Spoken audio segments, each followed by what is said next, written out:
Hello students, हम लोग last turn पे वेगों का संयोजन कर रहे थे और हमने लॉरेंज रूपांतरण समीकरण वेगों के लिए निकाले थे। हम उसी को आगे कंटिन्यू करेंगे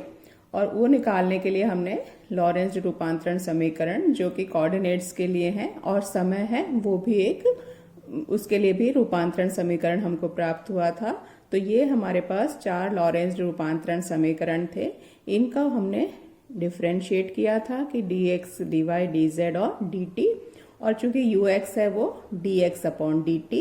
uy है वो dy अपॉन dt और uz है dz अपॉन dt। ये s निर्देश तंत्र में वेगों के 3 घटक हैं, x दिशा में, y दिशा में और z दिशा में। इसी तरह से s डैश निर्देश तंत्र में भी वेग के 3 घटक ux डैश, uy डैश और uz डैश होंगे, जिनको हम डिफाइन करेंगे कि ux dash equals to dx dash upon dt dash, uy dash equals to dy dash upon dt dash और uz dash equals to dz dash upon dt dash. तो dx upon dt हमने इन दो से निकाला, इसी तरह dy upon dt, dz upon dt, ये सब हमने डिवाइड करके इस तरह से ये रिलेशन हमने इनका यूज करते हुए जो लॉरेंज रूपांतरण समीकरण वेगों के लिए प्राप्त हुए थे हमें, वो इस तरह से थे। ux equals to ux dash plus v divided by 1 plus v ux dash upon c square, uy equals to uy dash और डिनोमिनेटर में gamma 1 plus v ux dash upon c square और uz equals to uz dash upon gamma 1 plus v ux dash upon c square. और जैसा कि पहले हमने बताया है कि गामा का मतलब है 1 upon under root 1 minus v square upon c square. यहाँ v है वो s डैश निर्देश तंत्र का s निर्देश तंत्र के प्रेक्षक के सापेक्ष वेग है और हमने सिंप्लिसिटी के लिए, सरलता के लिए मान लिया था कि s निर्देश तंत्र के सापेक्ष s डैश निर्देश तंत्र केवल x दिशा में गतिशील है। तो यहाँ पर केवल x दिशा में यहाँ v ऐड हुआ था और बाकी में इस तरह की टर्म नहीं थी। तो ये हमने लॉरेंज रूपांतरण समीकरण वेगों के लिए लास्ट टर्म पे निकाल लिए थे। अब ये क्या बताते हैं वो देखने के लिए हम कुछ स्पेशल केसेस कंसीडर करेंगे, विशेष परिस्थितियां। इस एनालिसिस को और ज्यादा सिंपल बनाने के लिए हम ये मान लेते हैं कि s के सापेक्ष s डैश तो x दिशा में गतिशील है ही v वेग से, जो कि नियत है। साथ ही ये भी मान लेते हैं कि जो पिंड है वो भी s डैश निर्देश तंत्र में केवल x दिशा में गतिशील है, यानी उसका जो वेग का घटक होगा वो केवल ux डैश होगा, uy डैश और uz डैश है वो 0 होंगे, यानी ux डैश है वो u डैश, ux डैश है वो u डैश के बराबर है, uy डैश 0, uz डैश 0, क्योंकि हमने सरलता के लिए मान लिया है कि जो पिंड है वो x दिशा में u डैश वेग से गति कर रहा है। यहाँ हम x दिशा ही लिखेंगे क्योंकि जो हमने निर्देश तंत्र लिए हैं वो पैरेलल है कि x दिशा में गतिशील माना है, तो जो डायरेक्शंस होंगी वो भी इसी तरह से पैरेलल में होंगी कि x में अगर i कैप यूनिट वेक्टर कहेंगे तो x डैश के लिए भी ये i डैश की जगह i ही लिख सकते हैं। तो यहाँ इसमें कोई वो नहीं है कि हम ये कहें x डैश दिशा, क्योंकि दिशाएं हैं वो एक ही उसमें है, पैरेलल हैं जो एक्सेस है। तो ux डैश है वो u डैश के बराबर है, बाकी दोनों कंपोनेंट्स 0 हैं। अब ये वैल्यूज अगर हम इसमें पुट करें तो हम यहाँ पर चूंकि uy डैश भी 0 है हो गया है, uz डैश भी 0 है, तो uy और uz भी 0 हो जाएंगे, केवल ux यानी x दिशा में ही घटक आएगा और उसको हम सीधे लिख सकते हैं ux डैश की जगह u डैश, तो u dash plus v upon 1 plus v u dash upon c square. तो यही हमने यहाँ लिखा है कि लॉरेंज रूपांतरण समीकरण u dash plus v upon 1 plus v u dash upon c square, uy और uz 0 हो गए हैं, तो एस निर्देश तंत्र में भी केवल किस दिशा में वेग का घटक है, एक्स दिशा में, तो उसका जो पिंड का वेग है उस u को हम सिंपली यू एक्स डैश के बराबर लिख सकते हैं। तो हमारे पास ऐसा मानने पर u का मान हो गया u equals to U dash plus V divided by 1 plus V U dash upon C square. तो ये हमारे पास लॉरेंज के लिए वेग रूपांतरण समीकरण आ गया है।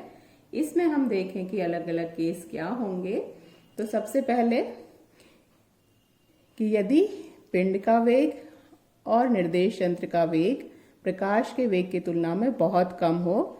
तो v और u डैश हैं, ये c की तुलना में बहुत कम है, इसलिए V U dash upon C square से इसको डिवाइड करेंगे तो ये राशि और भी छोटी हो जाएगी, तो वो 1 की तुलना में बहुत छोटी होगी, इसलिए 1 के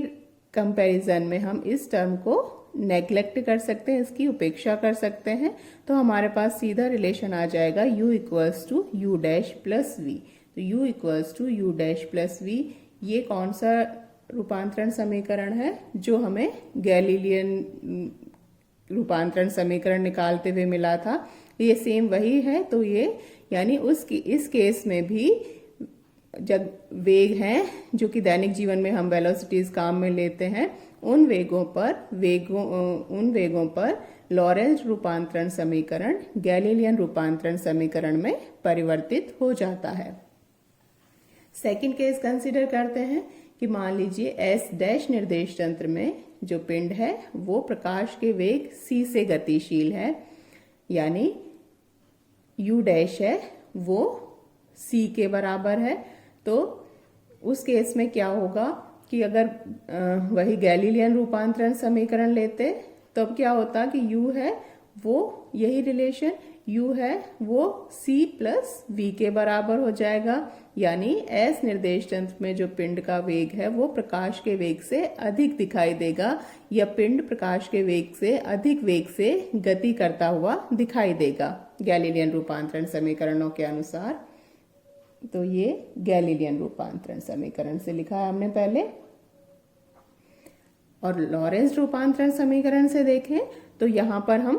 u डैश की जगह c पुट कर देते हैं, तो u equals to c plus v upon 1 plus C V upon C square. एक c से c कैंसिल हो जाएगा तो v अपॉन c plus V upon 1 plus V upon c। ये एलसीएम लेते हुए सॉल्व करेंगे, ये ऊपर चला जाएगा तो c plus V upon C plus V into C, ये दोनों कैंसिल हो जाएंगे और ये c के बराबर ही प्राप्त होगा, यानी u का मान इस केस में भी c ही प्राप्त होगा, जबकि गैलीलियन रूपांतरण समीकरण में वो c से अधिक प्राप्त हो रहा था। यानी s डैश निर्देश तंत्र में अगर पिंड प्रकाश के वेग से गतिशील है तो s निर्देश तंत्र में भी पिंड प्रकाश के वेग से ही गतिशील दिखाई देगा।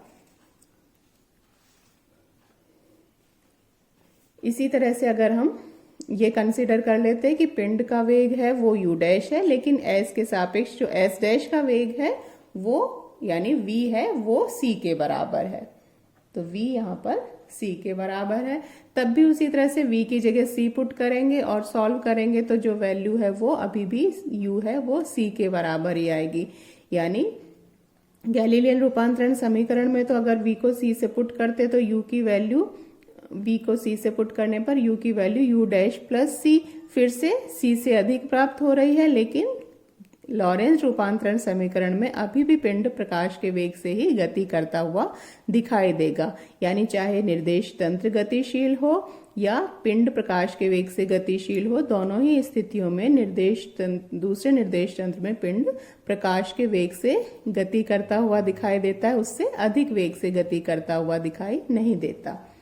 थर्ड केस कंसीडर करें कि मान लीजिए पिंड भी प्रकाश के वेग से गतिशील है s डैश निर्देश तंत्र में और s डैश का वेग भी प्रकाश के वेग के बराबर है। यानी यहाँ पर हम कंसीडर कर रहे हैं कि v है वो भी c के बराबर है और u डैश है वो भी c के बराबर है। तो गैलीलियन रूपांतरण समीकरण से सबसे पहले देखें तो u की वैल्यू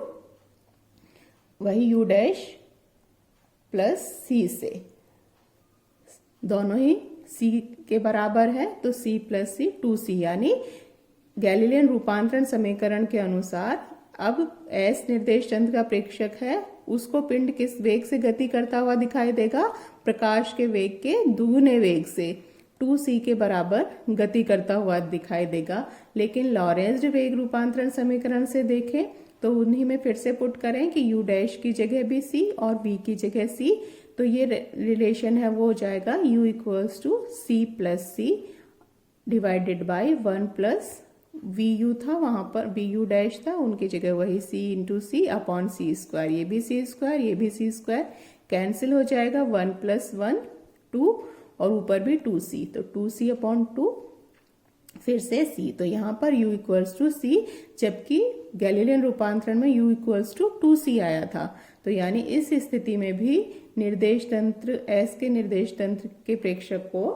पिंड का वेग प्रकाश के वेग के बराबर दिखाई देगा, जबकि s डैश और s में डैश में पिंड है वो प्रकाश के वेग से गतिशील है। तब भी s निर्देश तंत्र के प्रेक्षक को पिंड का जो वेग है वो प्रकाश के वेग के बराबर दिखाई देगा, उससे अधिक वेग से गति करता हुआ दिखाई नहीं देगा। फोर्थ जो अभी हमने निकाले हैं उनको हम मैथमेटिकली इस तरह से भी प्रूव कर सकते हैं कि जो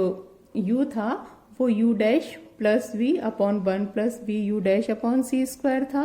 इसको थोड़ा सॉल्व कर लिया है, सी स्क्वायर एलसीएम लेते हुए ऊपर चला गया, तो C square U dash plus V upon C square plus V U dash, ये सी स्क्वायर है, इसका एक सी यहाँ पर डिवाइड कर देते हैं तो u upon C equals to C U dash plus V upon वही C square plus V U dash. Next term में हम 1 माइनस यू अपॉन सी निकालते हैं, तो 1 माइनस दोनों तरफ करने पर 1 minus U upon C equals to 1 minus C U dash plus V upon C square plus V U dash. थोड़ा सा सॉल्व कर लेंगे, C square plus V U dash LCM, तो C square plus V U dash, यहाँ minus sign था इसलिए minus C U dash minus C V. जो दो माइनस की टर्म्स हैं और दो प्लस की टर्म्स हैं, एक एक टर्म को एक के साथ एक प्लस की और एक माइनस की कंबाइन कर लेते हैं, कोई से वो भी कर सकते हैं। मान लीजिए हमने इन दो को पहले कंबाइन किया है तो यहाँ सी स्क्वायर है यहाँ सी है, हमने एक सी कॉमन ले लिया है तो यहाँ से सी माइनस यू डैश, तो ये दो टर्म्स हमने पहले कंबाइन करी है, सी स्क्वायर और माइनस सी यू डैश। इसको भी कर सकते थे, वही रिजल्ट आएगा, तो c into C minus U dash. अब ये दो टर्म्स बच गई, इसमें भी एक प्लस की है एक माइनस की है, तो माइनस v कॉमन, यहाँ इन दोनों टर्म्स में देखें तो v कॉमन है तो वो माइनस के साथ कॉमन ले लेते हैं, तो minus v c minus U dash, तो ये c माइनस यू डैश ये दोनों में कॉमन है, तो ये क्या हो गया हमारे पास result 1 minus U upon C equals to c minus U dash into C minus V upon C square plus V U dash है ही। अब इसी रिजल्ट से जो अभी हमने निकाले उनको भी निकाल सकते हैं। जो हमने एक केस किया था कि v है वो c के बराबर हो, तो ये वाली टर्म है वो 0 हो जाएगी और ये मल्टीप्लाई हो रही है इस टर्म के साथ, तो 0 से मल्टीप्लिकेशन 0 ही देता है रिजल्ट, तो राइट हैंड साइड जो है वो 0 हो जाएगी, यानी 1 माइनस यू अपॉन सी 0 के बराबर होगा या u इक्वल्स टू c आ जाएगा। इसी तरह से यदि s डैश में प्रकाश के वेग से पिंड गतिशील है यानी u डैश का मान c है, तब फिर से ये वाली टर्म 0 हो जाएगी और उसी तरह से राइट हैंड साइड 0 होने से ये left hand side 1 minus U upon C है ये भी 0 होना चाहिए या u का मान फिर से c ही प्राप्त होगा। अगर दोनों ही c के बराबर हैं यानी पिंड भी प्रकाश के वेग से गतिशील है s डैश में और s है वो भी प्रकाश के वेग से गतिशील है, u dash equals to c और v इक्वल्स टू c, तो ये दोनों ही टर्म्स 0 हो जाएंगी और फिर से 1 माइनस यू अपॉन सी है वो 0 होगा या u का मान c के बराबर होगा। तो ये तीनों जो अभी हमने निकाले वो इसी मैथमेटिकल एनालिसिस से भी हम एक साथ निकाल सकते हैं। और जो लास्ट रिजल्ट हम इस रिलेशन से निकाल सकते हैं कि अभी तक ये है, जैसे एस डैश निर्देश तंत्र में हमने देखा कि अगर पिंड के प्रकाश के वेग के बराबर वेग से गति कर रहा है या निर्देश तंत्र प्रकाश के वेग से गति कर रहा है तो एस निर्देश तंत्र के प्रेक्षक को वो प्रकाश के वेग से अधिक गति करता हुआ दिखाई देगा पिंड। लेकिन अभी तक कोई भी पिंड प्रायोगिक रूप से प्रकाश के वेग से अधिक गति करता हुआ दिखाई नहीं देता है। तो अगर एस डैश में हम ये मान लें कि जो प्रकाश का वेग है, क्योंकि एस डैश में प्रकाश के वेग के बराबर या उससे कम होने पर भी एस में उसका वेग प्रकाश के वेग से अधिक संभव आ रहा था गैलीलियन रूपांतरण समीकरण से, तो हम ये मान लेते हैं कि एस डैश निर्देश तंत्र में पिंड का वेग प्रकाश के वेग से कम हो, तब भी हम ये सिद्ध करेंगे कि वो अधिक वेग संभव नहीं है। गैलीलियन रूपांतरण समीकरणों में तो ऐसा संभव है, लेकिन लॉरेंज रूपांतरण समीकरणों के अनुसार प्रकाश के वेग से अधिक वेग संभव नहीं है। तो अगर हम ये माने कि v का मान c से छोटा है और u डैश का मान भी c से छोटा है, यानी s डैश निर्देश तंत्र में पिंड प्रकाश के वेग से कम वेग से गतिशील है और निर्देश तंत्र भी प्रकाश के वेग से कम वेग से गतिशील है, तो गैलीलियन रूपांतरण समीकरण में तो ऐड होता है और डिनोमिनेटर में कोई टर्म नहीं है, तो हमेशा प्रकाश के वेग से अधिक वेग संभव आता था। लेकिन अब यहाँ देखें तो इसी रिलेशन से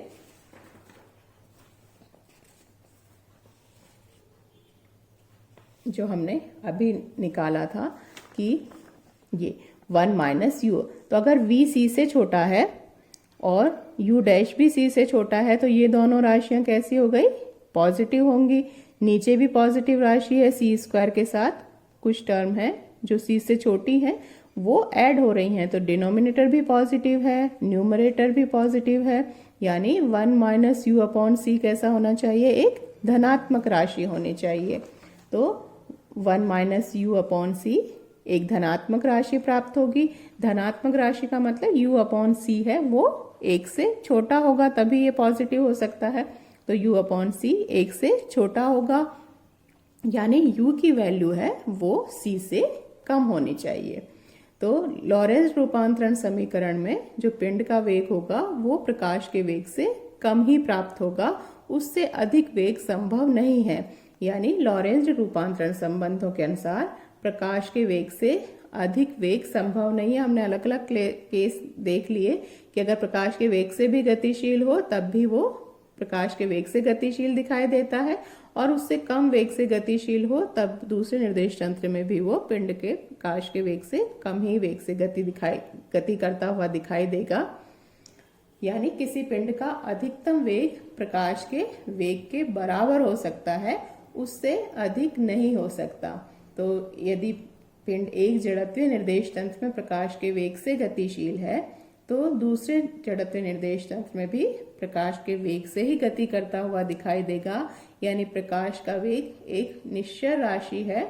और जो कि आइंस्टीन के आपेक्षिकता सिद्धांत के अनुरूप है, जबकि गैलीलियन रूपांतरण समीकरण आइंस्टाइन के